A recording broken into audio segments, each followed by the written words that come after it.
Bonjour à tous et bienvenue sur Mini Art Me. J'espère que la première partie du diorama sur la réalisation des personnages vous a plu.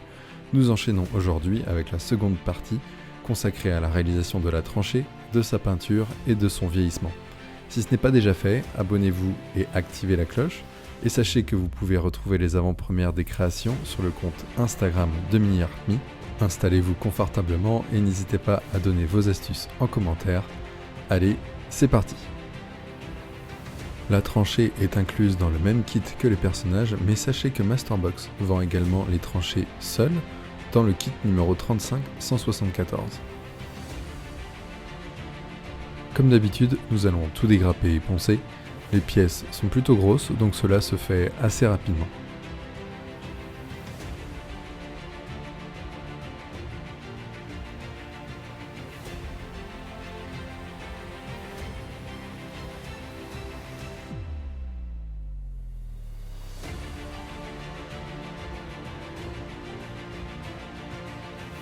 Les pièces que je m'apprête à coller ici permettent à la tranchée de tenir verticalement. Cette étape est facultative, notamment si vous collez vos tranchées directement sur le relief du diorama.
Nous passons au collage des poutres pour lesquelles il faudra bien prendre le temps de poncer les marques de moulage.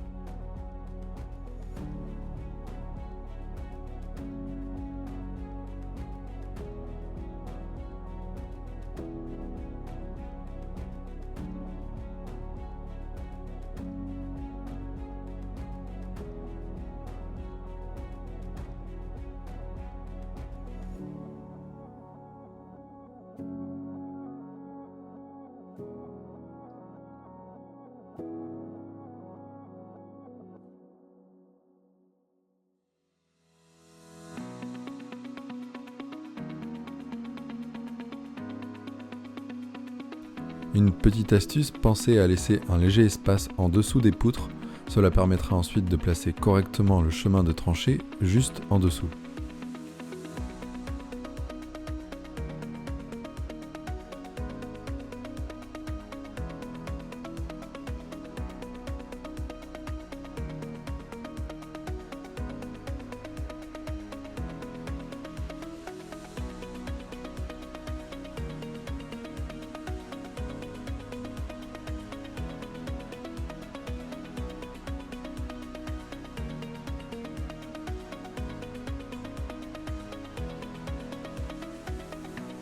Même chose ici avec les pieds des bancs, soyez attentifs aux moulures.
Comme d'habitude, dégraissage des pièces au liquide vaisselle et préparation des supports de peinture avec du polystyrène récupéré ainsi que des cure-dents.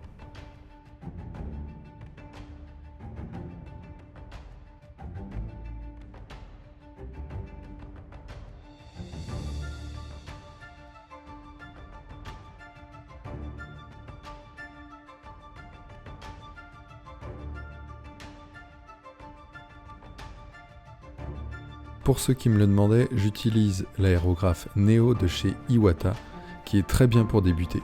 Généralement, je pulvérise la peinture avec une pression autour de 1,2 bar.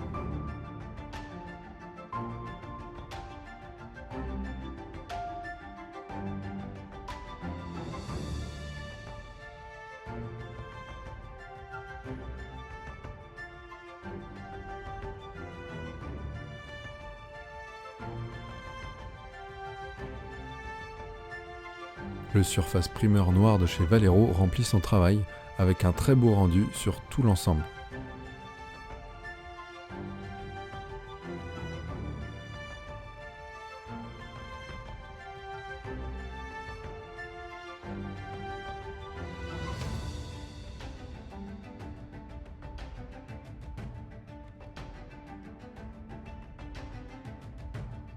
Nous allons pouvoir appliquer les couleurs de base et notamment celles des sacs de sable. Je teste ici un mélange de kaki, mais globalement ce sont les mêmes couleurs. Une seule référence pourra suffire. Pour éviter de boucher votre aérographe, pensez toujours à mettre le diluant en premier.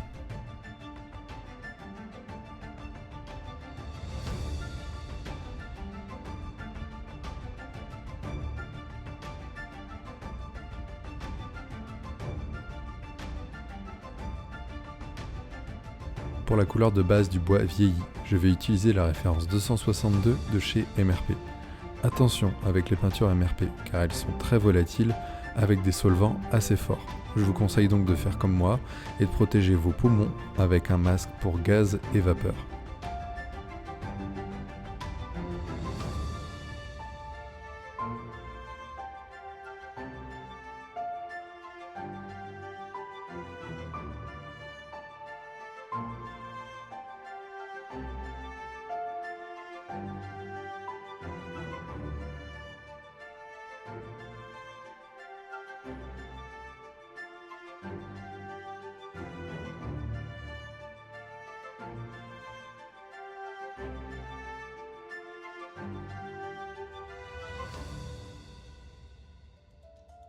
Je vous invite à passer 2 couches de peinture. Nous finirons par appliquer du vernis mat de chez Valero afin de protéger la peinture des étapes de vieillissement. Nous allons pouvoir passer aux effets de bois vieilli et abîmé. Pour cela, nous allons mixer plusieurs couleurs, du marron sable de chez Valero, du marron pour les chenilles de tank de chez Hamo, ainsi que du marron chocolat et du terre mat, toujours de chez Valero.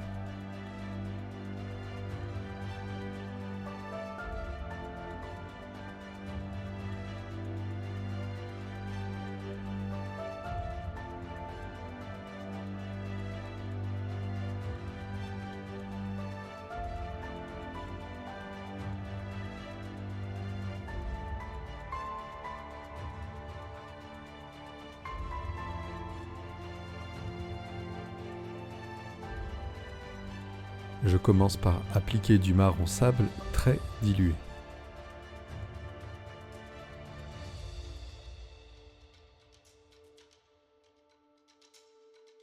Après une minute de séchage et à l'aide d'un coton-tige, je vais essuyer progressivement la couche de peinture pour avoir un effet vieilli et usé.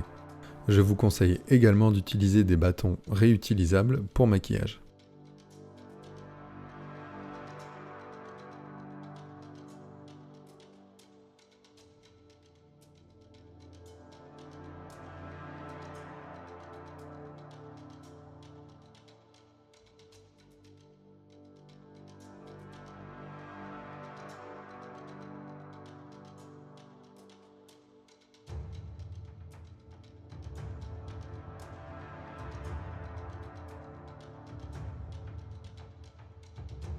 Nous répétons ensuite le même procédé avec du marron foncé.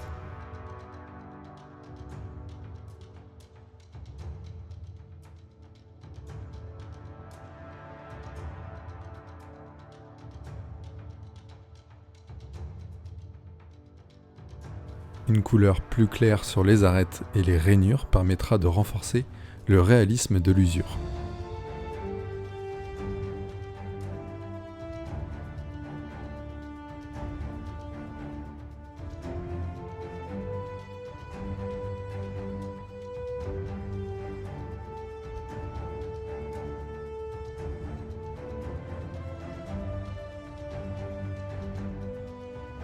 Lorsque la peinture est trop sèche, je tamponne un petit peu avec du diluant pour atténuer les effets.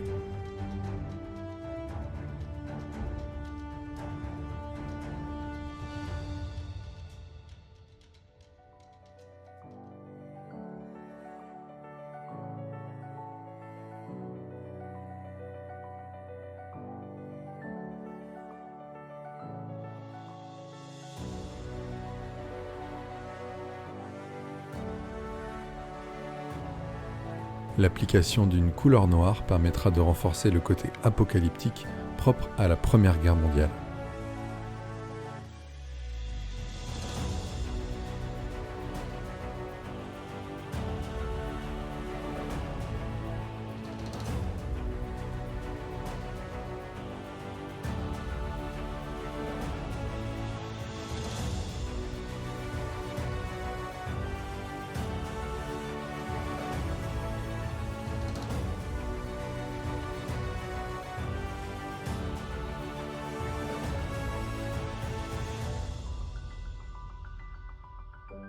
Pour tous les autres accessoires en bois, ce sera le même procédé, avec l'inspiration du moment pour varier les rendus, tout en gardant une homogénéité sur le tout.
Voilà, c'est terminé pour la réalisation des tranchées. J'espère que le procédé sur la peinture de bois vieilli vous aura plu.